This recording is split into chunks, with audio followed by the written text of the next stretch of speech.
peut passer la parole à la salle, alors nos deux présents physiques ou la salle virtuelle, voilà, à distance. Oui, bonjour. Bonjour. Christophe Bouvier du pôle justice des Archives nationales. J'aurais trois questions, mais qui sont plutôt courtes. Alors, la première, c'est, je me demandais qu'est-ce qui caractérisait un event. Comment est-ce que c'est une audience? Est-ce que c'est on décide que c'est un événement particulier? Ensuite, il y avait la question quand justement un mot nous échappait. Est-ce qu'il y avait la possibilité, après l'audience, de consulter les vidéos? Et enfin, dernier point sur une question sur les tags, est-ce que l'ambiance aussi fait partie de ces tags? Alors, voilà. Je vais répondre à event. Qu'est-ce que c'est qu'un event? Alors, il y a la théorie et la pratique. Il y a l'idée quand on développe et il y a l'appropriation ensuite par les personnes qui utilisent. Et les deux sont extrêmement importants. Parce que l'appropriation, c'est ce qui doit être, c'est ce qui est le plus important. Hein. C'est ce que les gens font d'un logiciel qui compte. Au départ, dans mon idée, c'était, on en avait discuté un peu avant. On définissait en tant qu'event le moment où, entre le moment où on ouvre une séance et le moment où on fait une pause. Hein. Alors, je ne sais pas, là, c'est défini à l'avance. Hein. On va avoir un moment dans la journée qui va durer 1h30, qui va être consacré à telle chose, puis après il y a une pause, puis après... L'idée c'était qu'on travaillait sur 1h30 et qu'ensuite, là c'est là qu'intervient l'event,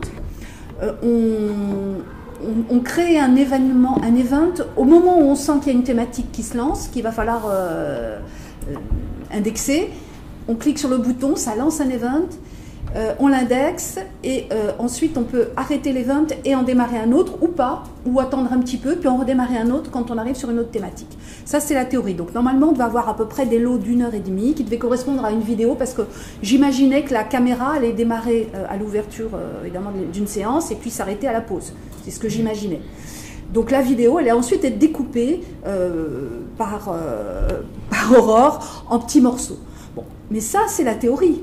Je n'ai jamais pu mettre les pieds dans la salle. Je suis allée voir l'exposition des Archives nationales pour me rendre compte de l'ambiance d'un procès. On va voir les différents... Très belle exposition à Pierrefitte, absolument magnifique. Pour voir le rythme, comment ça se passe et tout. Mais moi, je ne me représentais pas ce que c'était. Et notamment, quel pouvait être le stress, les sollicitations d'Aurore. Il y a le fait qu'on écoute, qu'on doit se concentrer, le fait que peut-être il y a des perturbations parce qu'on est dans un groupe où on parle, où on fait des commentaires. Je ne me représentais absolument pas ce qui se passe. Donc, Aurore a en fait fait des lots n'a pas ou très peu redécoupé en petits événements. Donc, en gros, l'événement, ça devient un peu 1h30 de... C'est entre les suspensions. Entre les suspensions. Ce qui est déjà pas mal. Parce que l'idée, c'est d'avoir un lot de choses à écouter pas trop long pour un chercheur. Moi, j'imaginais 20 minutes, 10 minutes, 15 minutes, un événement, et ça peut être 1h30. De toute façon, pour ce que j'ai pu voir, mais j'ai pas la vidéo. Donc, moi, j'ai branché une vidéo de ma mère pour travailler, parce que ma mère ne peut pas s'y opposer. Mais je n'ai pas accès encore. Alors, c'est une suite de tunnels pour moi. Hein. Il y a eu le tunnel du développement. Je n'ai jamais pu voir comment ça se déroulait. Et pour aider Aurore au début, c'était très compliqué parce que rien que pour... On ne pouvait pas se parler, on ne pouvait pas se téléphoner, on pouvait pas... C'était difficile, on ne pouvait que se faire des SMS pour signaler un problème et essayer de l'aider. Ensuite, il y a encore un tunnel qui se poursuit parce que j'ai pas accès aux vidéos qui ne peuvent pas sortir. Et donc, j'ai commencé à travailler avec de fausses vidéos. Et je ne sais pas quelle est l'adéquation de ce que ça représente en réalité et quelle est la pertinence. Mais au vu des métadonnées, je trouve aujourd'hui qu'il y a une pertinence. Voilà. Maintenant, je passe la parole à... Peut-être que tu veux préciser sur l'event, comment tu as travaillé.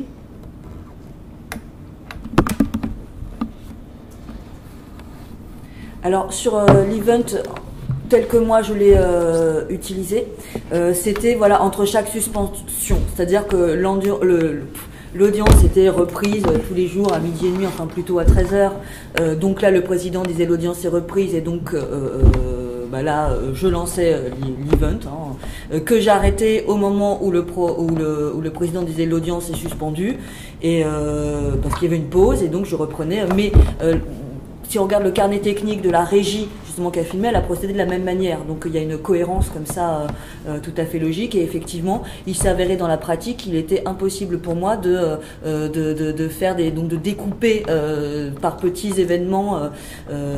Déjà j'avais beaucoup trop de choses à faire et en plus c'était extrêmement délicat ça. Sur la question, quand un mot nous échappe, est-ce qu'on peut avoir accès à la vidéo pour revoir le moment? Non.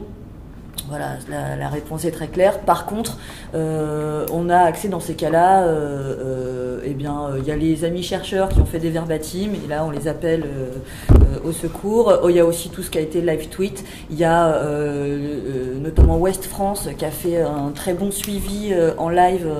C'était vraiment très très bien. Donc dans ces cas-là, on fait ça. Et puis voilà. Et sur la question des tags pour les ambiances, il m'avait été demandé donc de faire une synthèse factuelle. Donc je n'ai jamais marqué ce moment est particulièrement émouvant. Vous voyez, ça je l'ai jamais marqué. Ce que j'ai pu marquer, c'est quand s'il y avait des grosses tensions. Là, je pense à un moment où on avait l'entrée incident d'audience. Et si vraiment le ton montait énormément, donc il y a eu un interrogatoire, je me souviens de Salah Abdeslam, donc qui était courant mars, où l'ambiance est montée tout au long de la journée. À un moment donné, s'il y a des disputes, s'il y a des cris ou s'il y a des choses comme ça, ça je le mettais. Mais rien du type émotionnel, par contre. Voilà. Je crois que j'ai répondu. Alors peut-être pour rajouter sur l'accès aux vidéos, ça c'est vraiment les conditions de constitution des archives audiovisuelles de la justice, c'est-à-dire que dans le contexte procès janvier 2015 et 13 novembre 2015, on a eu un accès exceptionnel aux archives audiovisuelles de la justice en direct, mais seconde après seconde de ce visionnage, ces archives deviennent inaccessibles en attendant la décision définitive. Donc à aucun moment, que ça soit Archives nationales d'ailleurs ou magistrat, on ne peut consulter l'enregistrement se disant qu'est-ce qui s'est dit finalement, je veux réécouter telle chose. Voilà, on reste, surtout dans le cadre de la procédure, dans l'oralité du débat, donc on n'a pas accès à ces archives. Et ensuite, on rentre dans les conditions plus générales de la communication de ces archives. Donc effectivement, si on a loupé quelque chose, c'est comme Aurore l'a précisé. Romain, tu voulais ajouter quelque chose sur la question de l'ambiance et de justement tout ce qui n'est pas annexé. Pour en avoir discuté avec Aurore, le travail d'Aurore, c'était vraiment d'annexer la vidéo, donc vraiment ce qu'il y a sur le flux archive, donc tout ce qui pouvait se passer mais qui échappait aux caméras, quand bien même tu en avais connaissance par le groupe de recherche ou grâce aux 2 écrans dont j'ai parlé qui étaient en salle de journalistes. Le but c'était pas d'annexer ça, c'était pas de donner des renseignements sur ce qui se passait, c'est vraiment de s'en tenir à ce flux d'archives. Et c'est là que nos considérations se rejoignent un petit peu dans ces moments-là, notamment sur cette journée dont tu parlais, où il y a eu effectivement, on a frôlé l'incident d'audience. On n'a pas frôlé. Ça n'a pas été noté, il me semble. Enfin, oui, il y a ça a éclaté quoi, un petit peu.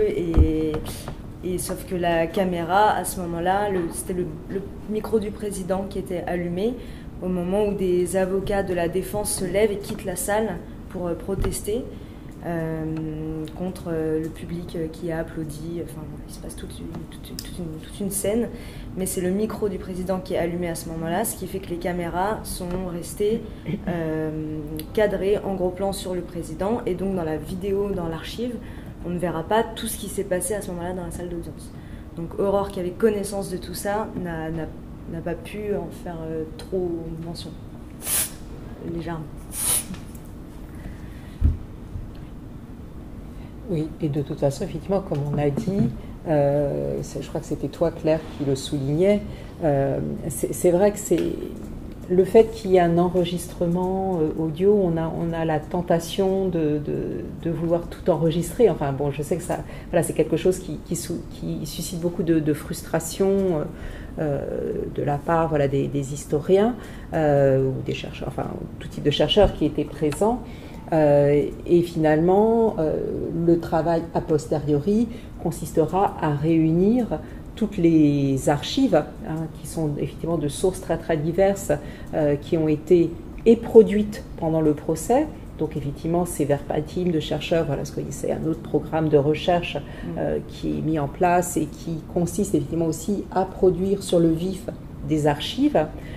Et puis tout le travail des journalistes, les chercheurs qui ont été présents vont certainement publier aussi, enfin donc ça va susciter encore de la matière. Donc c'est vrai que voilà, avec le dispositif d'un enregistrement, on crée en fait ce que la loi veut, c'est-à-dire la mémoire de la justice, mais on ne crée pas forcément une vision exhaustive, c'est vraiment pas la perspective.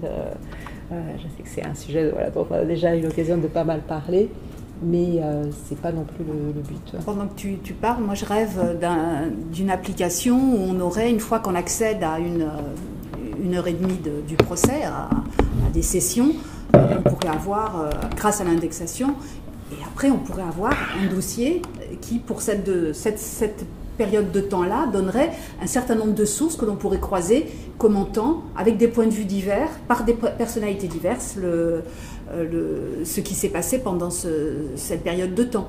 Ça serait un outil pour l'analyse future qui serait intéressante. C'est-à-dire qu'on a... Finalement, le travail qu'on fait, c'est essentiellement pour accéder à des moments temporels, mais sur lesquels on va pouvoir avoir de la lecture et des lectures diverses. Ça serait vraiment intéressant à faire.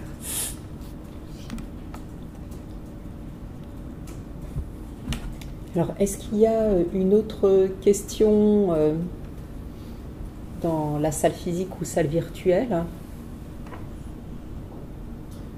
J'ai une petite question, je vais juste de la retranscrire, c'est pas grave, elle est simple, c'est par rapport au dispositif dans la salle de journaliste. Donc vous avez expliqué qu'il y a des écrans qui enregistrent en continu, des écrans supplémentaires qui ne sont pas destinés à être conservés. Et donc vous m'assurez qu'ils sont détruits, ces fichiers-là, voilà. Ils ont été détruits, ils sont même pas créés en fait. Enfin, il n'y a pas d'enregistrement, c'est un flux. Ouais. Ouais. Je ne sais pas si la salle virtuelle a entendu la question. C'était sur les deux écrans dont Roman a parlé, qui sont dans la salle des journalistes. La question était de savoir s'il y avait un flux derrière qui était enregistré ou pas, et si effectivement il y avait enregistrement, si c'était détruit. Et donc Roman a précisé effectivement qu'il n'y a même pas, c'est une retransmission, hein. Il n'y a pas d'enregistrement derrière. En fait, si vous voulez, c'est intéressant ce dispositif, je trouve, parce que on est dans une mise en scène de ce qui pourrait opposer un intérêt journalistique avec l'intérêt supposé historique. C'est-à-dire que pourquoi on a mis ces deux écrans, c'est aussi parce que dans le procès des attentats terroristes de janvier 2015, du fait de la multiplicité des salles, là aussi les journalistes ne pouvaient pas être tous dans la salle d'audience principale, donc ils allaient soit dans les salles de retransmission ou dans l'auditorium, et de ce fait, ils ne pouvaient pas bénéficier des mêmes conditions que quand ils sont immergés dans la salle d'audience principale. Là, dans les perspectives qui étaient celles de l'organisation du procès du 13 novembre 2015, on savait d'emblée, enfin on supposait en tout cas au départ d'emblée, qu'il y aurait très très peu de journalistes qui pourraient être dans la salle d'audience principale, et comme là encore l'enregistrement des archives audiovisuelles de la justice vise à cet intérêt historique, à ce manque peut-être d'exhaustivité de l'image, on a voulu compenser un petit peu pour favoriser le travail des journalistes en mettant deux caméras fixes à deux endroits, voilà, de la salle d'audience, pour que les journalistes qui sont présents dans cette salle spécifique qui leur était dédié et qui était dédié aussi aux chercheurs et aux archives nationales, donc leur permettre d'avoir un peu plus d'informations que s'ils avaient eu que l'enregistrement archives audiovisuelles de la justice. Mais effectivement, ce qu'on a vu quand on était dans la salle, dans cette salle-là, c'est que au final, la salle d'audience principale étant très rarement pleine, au-delà des premiers jours et du dernier jour, les journalistes allaient d'une salle à une autre pour être confortablement assis, on va dire, dans la salle qui leur était dédiée, et pour avoir l'ambiance, pour avoir plus d'éléments, voilà, pour écrire ou enregistrer leurs articles dans la salle d'audience principale. Merci, j'ai une deuxième question. Oui. Je vais la poser, vous la mettre. La question du cadrage. Vous avez parlé d'un cadre qui suit la parole. Ma question est, est-ce qu'il y a des plans larges en début, en fin, situés quand il n'y a pas de parole? Et est-ce qu'il y a des tout petits changements sur la parole, changements, disons possibles ou pas? Si c'est du plan fixe total. Alors, la question, je la répercute, porte sur le cadrage et en fait, ce qui peut se faire. Donc, Romane, je te laisse peut-être commencer. Le suivi du droit fil de la parole, c'est vraiment le critère principal de filmage. L'idée qui guide ce filmage, c'est d'essayer de tendre à le plus d'objectivité possible, d'éviter que la personne qui fait le montage, qui choisit les caméras et qui choisit les cadres, ait trop de place pour sa subjectivité propre et puisse filmer ce qu'elle a envie de filmer finalement. L'idée, c'est de cadrer au maximum pour que ce soit un filmage des débats et donc de la parole énoncée. Sur des plans un peu plus larges, il y en a eu quelques-uns. Il y avait aussi une volonté de ne pas aller vers un filmage trop dynamique. Donc vraiment, majoritairement, c'est vraiment la parole qui est cadrée. Mais il y a eu des plans un peu d'espace pour se rendre compte de la spatialisation des avocats qui font face aux avocats partie civile, face aux avocats de la défense, de la cour. Il y a souvent eu un plan du témoin qui est à la barre, un plan donc de dos depuis les caméras 7 ou 8 qui sont dans l'allée centrale. Ce plan est beaucoup revenu pour un peu plus spatialiser, on va dire, et finalement donner une ambiance un petit peu visuelle du cadre d'émission de cette parole. Ceci dit, sur les plans un peu plus larges d'espace, le box était presque systématiquement absent, c'est-à-dire que le cadre ne permettait pas, comme on ne voulait pas voir le public, on était obligé quand même d'avoir un cadre un petit peu serré sur cet espace, et voilà, donc le box n'apparaissait pas trop, on le devinait, le genou de Salah Abdeslam dans ses plans un peu plus larges, donc très peu de plans larges. Il y en a eu plus au moment où la salle était vraiment pleine, dans des temps forts du procès, où on sentait qu'il y avait cette volonté de montrer une salle pleine, à mon sens. Sur les possibilités de zoomer ou de dézoomer pendant qu'on filme quelqu'un, pas du tout. C'était uniquement du plan fixe. Ça, c'est pareil, c'est une des règles principales. Pour éviter des effets de style, on va dire, ou des effets de dramatisation. Faire un zoom sur quelqu'un qui est en train de parler, ça induit beaucoup de choses, et donc le but était vraiment d'éviter toutes ces choses-là. Merci. Oui, peut-être pour compléter, c'est vrai que voilà, toutes ces possibilités de plans sont en fait réglées à l'avance. Voilà, ça fait partie des éléments qui composent le cahier des charges. Donc, le plan fixe, c'est effectivement une règle. Pendant très longtemps, ça a même été plus que ça, c'est-à-dire que c'était un seul plan. Voilà, c'est-à-dire que s'il y avait 3 ou 4 caméras, ça faisait 3 ou 4 plans, et c'est tout. Il n'y avait pas d'autres mouvements, et en fait, voilà, avec le travail des chercheurs et des archives nationales, depuis 2018, depuis le procès en appel du génocide des Tutsis au Rwanda, donc Ngenzi Baraira, on a commencé effectivement à plus sensibiliser le ministère de la Justice à l'importance de créer plus d'éléments de contexte. Hein. Voilà, tu parlais d'ambiance, moi je parlerai aussi d'éléments de contexte pour effectivement qu'on sache dans quel type de procès on est. C'est vrai que pour les 2 procès, janvier 2015, 13 novembre 2015, il y a eu un récit plus riche qui a été produit par les caméras. Là, très clairement, par caméra, il y a plusieurs plans possibles, mais quand même, les plans sont déjà fixés à l'avance et presque l'enchaînement de ces plans également. C'est-à-dire, si c'est par exemple un témoin qui est allé à barre, alors on pourra faire tel et tel plan si c'est telle personne qui lui a posé la question. Donc tout est très... il y a déjà un scénario finalement qui est écrit d'avance, mais effectivement, comme tu le notais, ça dépend également des opérateurs, ça dépend des moments, et parfois... on a eu le sentiment que voilà, il y avait des choses qui échappaient. Alors là, vous parliez de l'incident d'audience, qui n'a vraiment pas à être filmé, mais voilà, ne serait-ce que les accusés ont été assez peu filmés, même quand on parlait d'eux, même quand on s'adressait à eux, comme les témoins qui les ont souvent interpellés ou invectivés, et on les a pratiquement pas vus. Donc voilà, donc c'est vrai que c'est un filmage qui est très particulier et qui pose beaucoup de questions, surtout si on le replace dans l'histoire de l'enregistrement des procès. Même en France, voilà, tous ne sont pas exactement filmés de façon aussi codifiée, notamment les premiers. Et alors, voilà, ceux qui ont été filmés à l'étranger, c'est encore une autre histoire.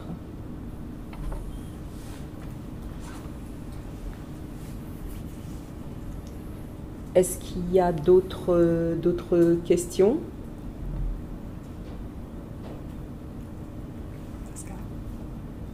Pascal, on ne t'entend pas. Tu poses une question, mais on ne t'entend pas. Mettre le micro. Là, c'est mieux. Oui, très bien. Oui, juste une petite remarque en vous écoutant qui est liée à mes 20 ans d'expérience d'archivage de la justice pénale internationale et qui peut être intéressante pour la suite. En fait, on s'aperçoit, nous qui avons rentré beaucoup d'images des grands procès internationaux, que nous rentrons par chance parce que dans le monde anglo-saxon, on nous permet d'avoir la transcription.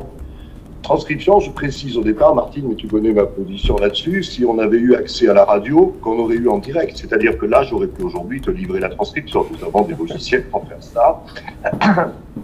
Mais on s'aperçoit que les chercheurs au fond, et nous aussi en premier, nous utilisons d'abord les transcriptions. Le point important, c'est la transcription, et que c'est seulement, dans un deuxième temps, que les gens vont vers l'image. Et comme disait Madame Scopsi, personne ne va voir la totalité de ces images qui sont bien trop longues.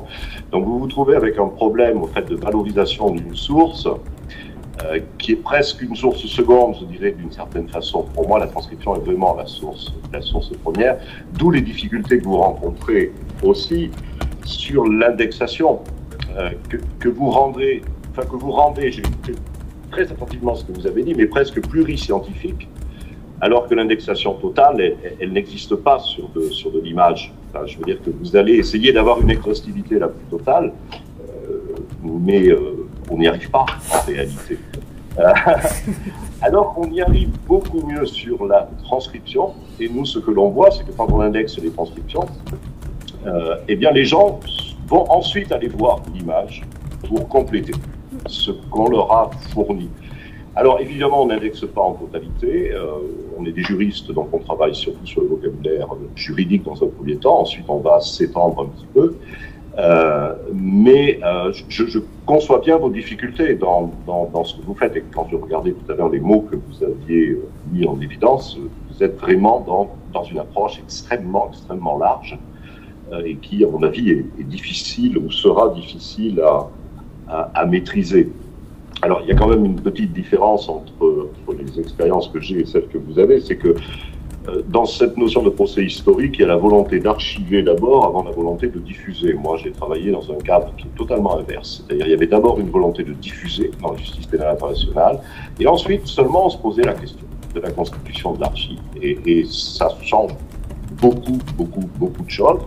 parce qu'on en vient ensuite à sélectionner des moments, finalement, c'est-à-dire à ne plus vouloir maîtriser la totalité de ces images, mais à voir ce que l'on peut créer comme extrait pertinent. On en est un petit peu là aujourd'hui. Donc, je comprends très bien vos problématiques. J'ajouterais aussi, c'est ce que disait Mme Skopsy, que l'audience, ça n'est qu'un moment du procès. Nous avons la chance, hein, on nous fournit les images, les transcriptions, on nous fournit aussi toutes les pièces annexes, c'est-à-dire presque de l'archivistique totale, y compris les pièces de transcription qui sont numérisées. Donc, il y aurait beaucoup à s'inspirer de la justice pénale internationale. Je regrette que notre ministère ne fasse pas très attention à ces modes de fonctionnement anglo-saxons qui nous rendraient quand même beaucoup service, enfin, je crois, si on nous écoutait un tout petit peu. Voilà ce que je voulais dire. Mais bravo pour le travail que vous avez réalisé. Hein. Je comprends qu'il est difficile parce que vous partez vraiment, vous, de l'image numérique et il vous manque ce substrat, finalement, de transcription. Ce qui on est. n'a même pas l'image. Oui, on n'avait pas l'image. Et même l'image. On ne l'a pas. Bah finalement, enfin, on l'a sur le moment, mais après on l'a plus, on n'a plus le droit d'accéder. Oui, vous l'avez sur un moment et vous ne pouvez pas y revenir. Oui, voilà, c'est ça, j'ai bien. Non, mais Martine, on connaît tout ça, on en a déjà beaucoup. Et puis l'éternel problème qui est qu'on ne sait pas à qui on s'adresse en fait, qui va utiliser, dans quelle intention. Ça s'est éteint. Oui, c'est mon côté que je peux faire quelque chose, voilà.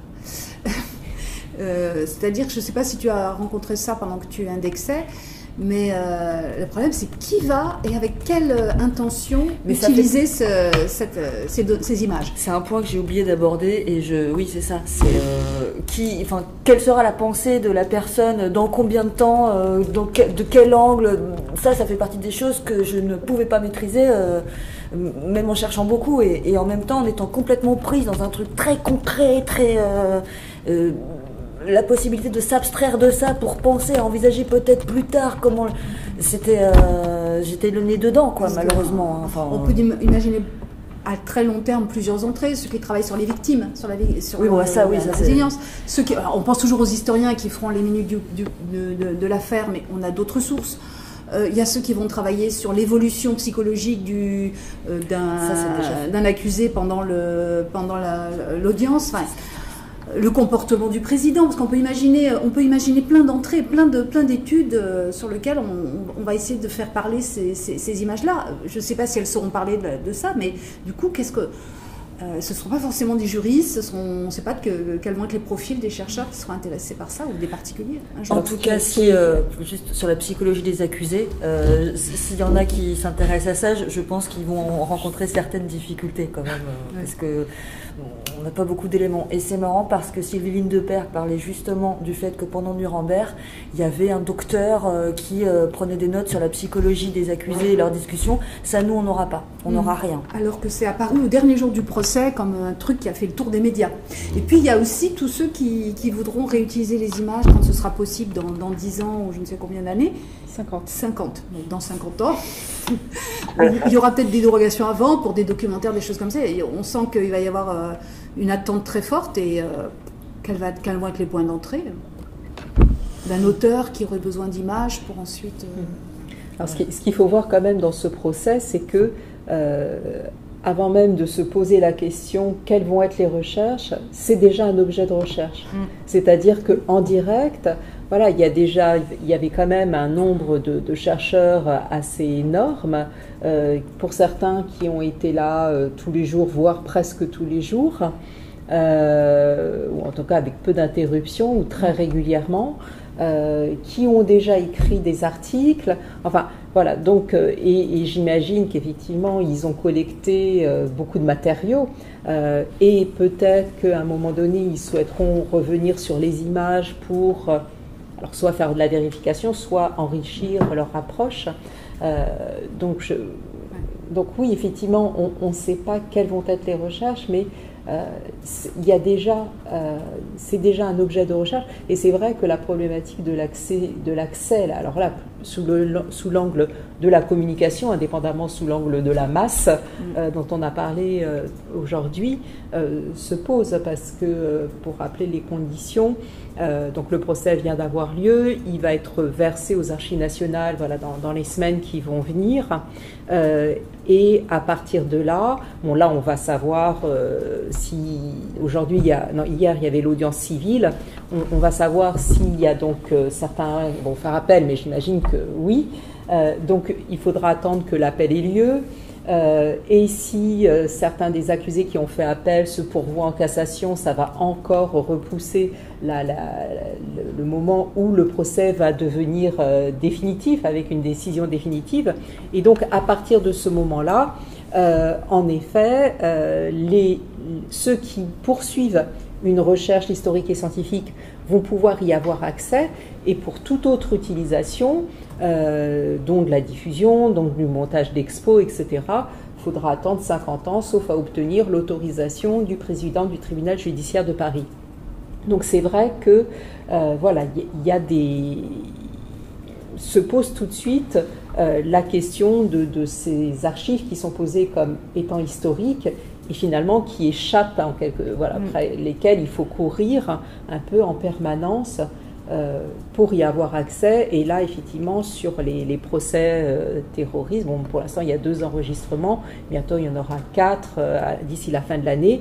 On ne sait pas du tout quelle va être la position du président du TJ. Est-ce que ça va être une position d'ouverture, de fermeture, de frilosité? Enfin voilà, donc la question est vraiment compliquée. C'est vrai que on sent bien que pour être déjà un objet d'étude, ça va forcément créer un manque, parce que voilà, si les chercheurs peuvent juste consulter mais pas forcément montrer les images pour illustrer leurs propos, il y a effectivement une difficulté à ce niveau-là.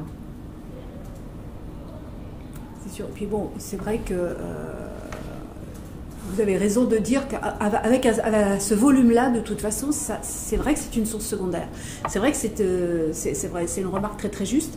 La vidéo, l'image devient une source secondaire à ce volume-là, en raison de du problème de maniabilité et de temps. Et ça peut venir enrichir quelque chose qui est déjà entamé à partir de sources écrites. Ça, c'est sûr.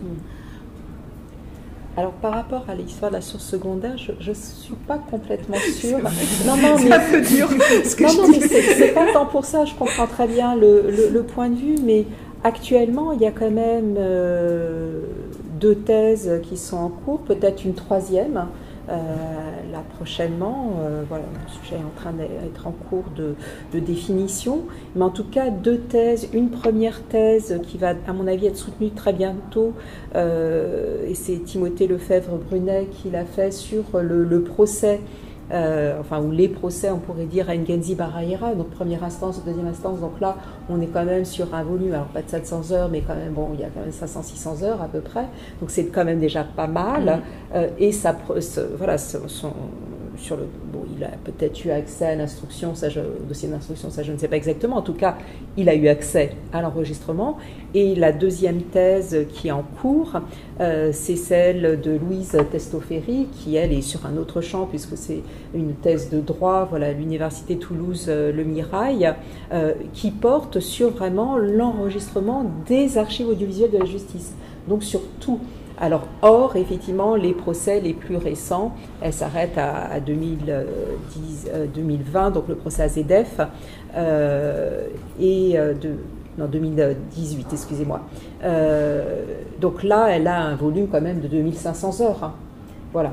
Donc c'est vrai que avec les conditions qu'on a décrites, c'est-à-dire pas de verbatim, pas de notes exhaustives, et elle, pour le coup, n'a pas cherché à avoir accès au dossier d'instruction, parce que c'était pas l'objet de sa recherche. L'objet, c'est l'image. L'objet, c'est l'image. Donc voilà, donc on a quand même 2 travaux qui sont en cours, qui vont, qui s'appuient sur la masse quand même, donc en termes de source principale.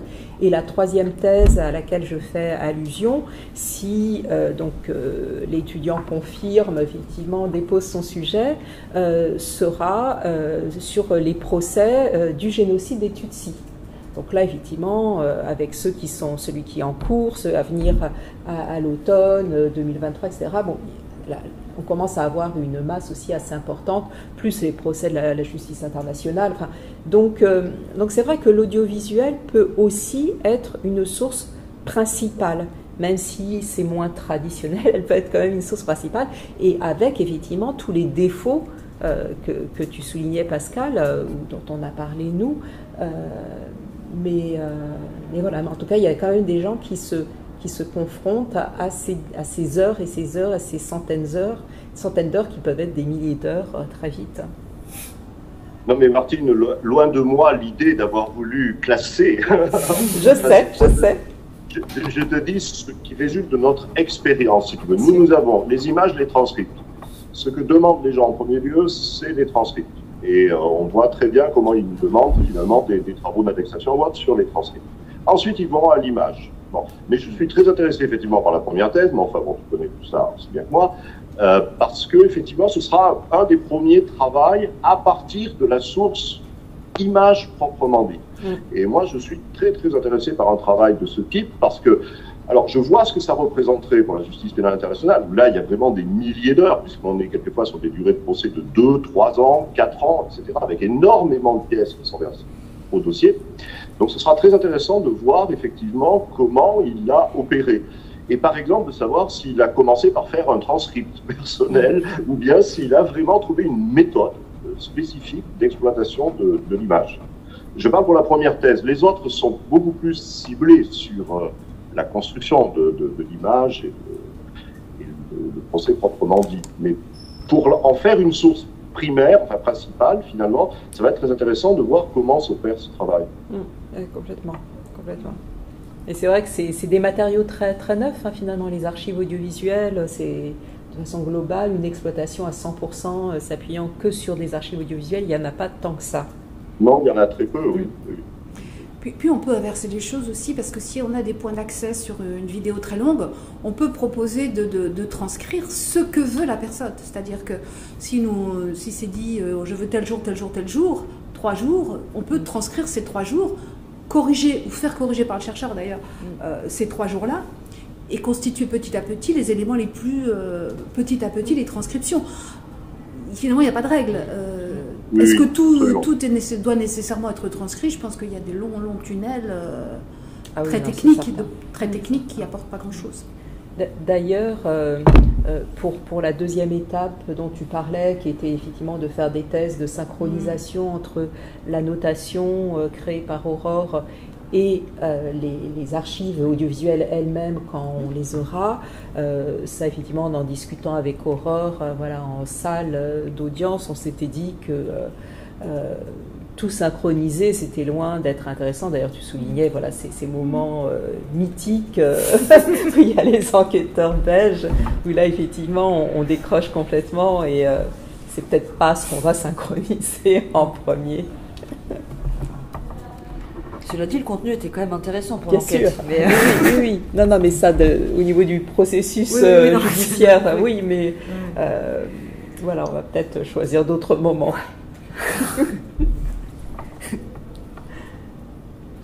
Je crois que de toute façon, dans le procès, enfin je parle pour les procès de terroristes, qui sont des procès de cour d'assises, somme toute, même si c'est une cour d'assises spéciale, il y a quand même une temporalité qui est une scansion du procès qui est très précise. On peut déjà les découper en 4. Les faits, l'interrogatoire des parties civiles, l'interrogatoire des accusés, etc. Enfin déjà, on peut séquer on peut créer des moments, des grands moments, ce que nous ne pouvons pas faire très souvent pour la justice pénale internationale, parce que c'est un flux absolument continu et très complexe. Mais déjà, vous aurez la possibilité, effectivement, je crois peut-être, de créer une sorte de scansion à l'intérieur du procès qui correspond au rythme des assises. Et alors, ce grand théâtre de justice qui a ses règles, qui a ses normes, et dans lequel on peut établir des sortes de règles générales, finalement, pour accéder à telle ou telle partie du procès. C'est peut-être un moyen de faciliter, je ne sais pas, la consultation de l'ensemble. En tout cas, ça peut être une piste, en effet. C'est une piste. Après, tout dépend ce que cherche la personne. C'est ça. Est-ce que d'ailleurs, comme je crois qu'il y a certains chercheurs qui étaient présents dans la salle, enfin en salle d'audience, et qui sont là aujourd'hui, est-ce que certains d'entre vous veulent justement rebondir sur la question de voilà, ce que vont chercher les chercheurs d'aujourd'hui ou de demain?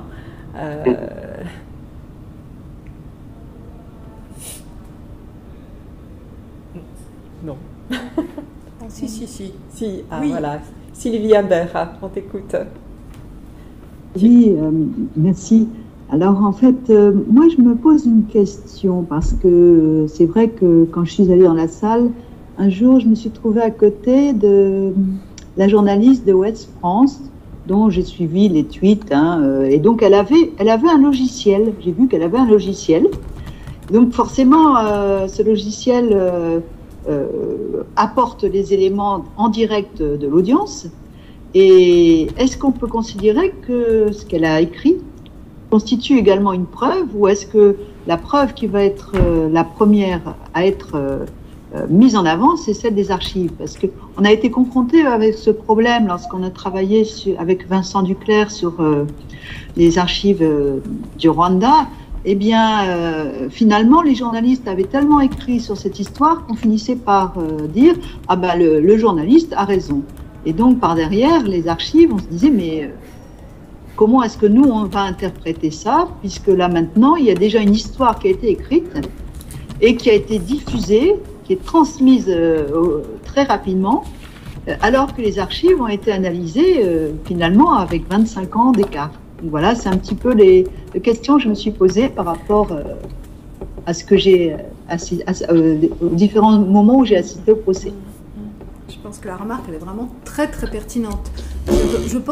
J'y pensais en écoutant les échanges là tout à l'heure, qui étaient que même si on peut faire l'histoire de ces procès, des événements à partir d'autres sources, et c'était même fait bien longtemps avant le procès, il y a peut-être des choses dans l'image qui viendront peut-être, ou dans le son d'ailleurs, parce que la vidéo c'est les deux, qui viendront relativiser ou apporter un peu assouplir, je dirais, cette histoire qui est en train de se figer en plus dans l'inconscient collectif français.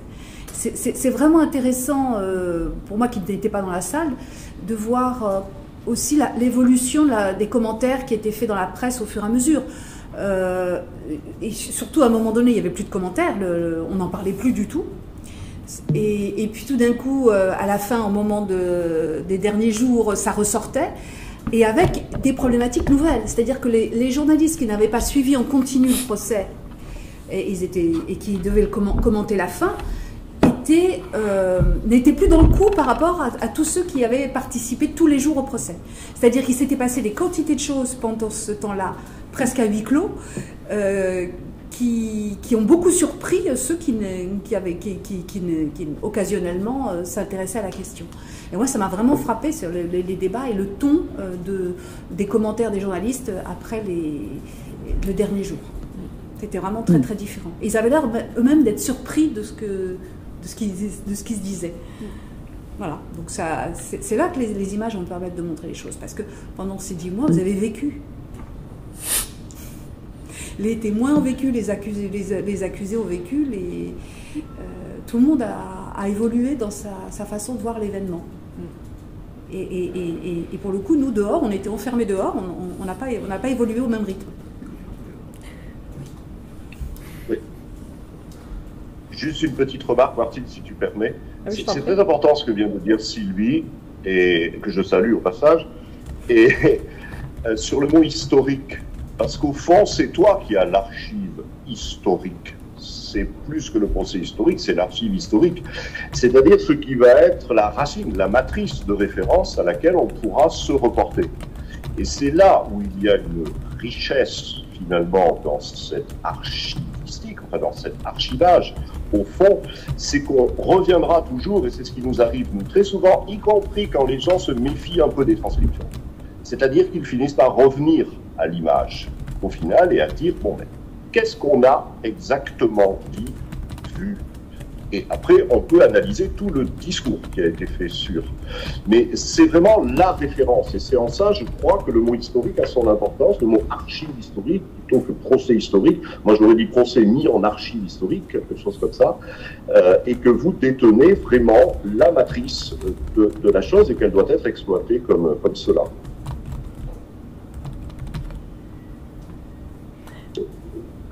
Merci. C'est plus que secondaire quand je dis intéressant. Historique. Non, parce que la question de notion d'histoire, et là aussi, quand je suis allée au Rwanda au mois de janvier, ils contestent la notion d'histoire, d'historique, parce que pour eux, c'est toujours présent. Oui. Et donc, un procès mis en archive historique, oui, là, ça devient une autre manière de présenter les choses. Et donc, comme nous l'avait expliqué Martine quand elle est venue à Lille, l'archive, l'origine, l'étymologie, c'est la preuve. Donc, c'est ce qui va faire foi. Et donc, c'est important de montrer que cette image trouve un sens nouveau avec ces procès qu'on a filmés. Oui, je pense que c'est très bien vu comme analyse. Merci Pascal. Ouais. Mais ce que tu relevais là, Sylvie, est assez intéressant là quand tu disais que dans le cas de la commission du clerc, on a pu vous opposer effectivement ce qui avait été rapporté par les journalistes, parce que voilà, peut-être qu'il faut préciser, Sylvie, que la commission du clerc ayant eu pour objet de travailler sur les archives jusqu'en 1994, donc jusqu'au moment des faits, en les incluant bien sûr, a exclu de fait les procès qui ont eu lieu, enfin en France, qui ont eu lieu, et puis même à l'international, qui ont eu lieu quand même un peu moins loin pour les procès à Arusha, mais très loin par rapport aux procès en France. Donc c'est vrai qu'il n'y a pas eu, ils n'avaient pas pu recourir à ces preuves judiciaires qui auraient pu peut-être effectivement contrer certaines attaques voilà, dont la commission a pu faire l'objet. Oui, c'est ça, le regard qui était porté, finalement, était déjà créé en amont. Donc, c'était très difficile, nous, en nous cantonnant justement aux années 94, d'abord de ne pas avoir notre propre regard, puisque nous aussi, on avait quand même participé à ces procès. Quand je suis allée au Rwanda la première fois, c'était à la suite du procès de justement Octavien Nenzi et Tito Babarira. Donc, il y avait des choses que je connaissais et qui étaient impossibles à cadrer avec des archives qu'on consultait, qui étaient limitées justement à 94. Oui.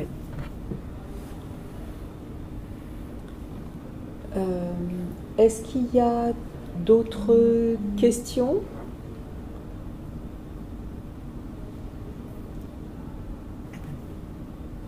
Alors, s'il n'y a pas d'autres questions, je vous propose voilà, de terminer cette séance voilà, du séminaire. D'abord voilà, en remerciant nos intervenantes et puis vous participants effectivement qui avez été présents toute la matinée. Donc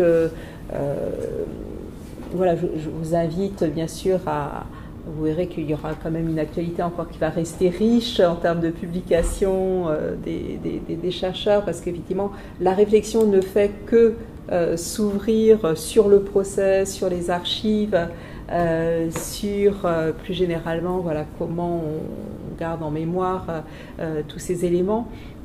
Donc voilà, vous aurez, j'espère que ça va aussi vous permettre d'alimenter vos propres réflexions et analyses, et on aura certainement d'autres occasions, ça je le sais déjà, de revenir sur ces différents sujets. Donc merci beaucoup à tout le monde.